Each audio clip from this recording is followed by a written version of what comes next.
তুলসিহান, তুমি কি করো? তুলসী গাছে কি করো? হুম, তুলসী গাছে কি করো দেখি? কি খাবে?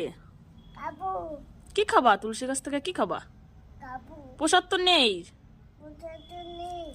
প্রসাদ তো ওই যে পাখি খেয়ে গেছে। হ্যাঁ, আর তুমি কার জুতো পরেছো এটা? আর ওই পায়ে কার দেখি? ওই পাটা কার জুতো পরছো দেখি? দেখি, দাঁড়াও তো দেখি। দেখি, দাঁড়াও তো। কোনটা মামার, কোনটা জুতা? এটা মামার জুতা? তুমি মার আর মামার জুতো পরেছো? তোমার জুতো নেই? তোমার জুতো নেই? ওরে বাবা, তুমি হিন্দুস্তান আর পাকিস্তান পরছো?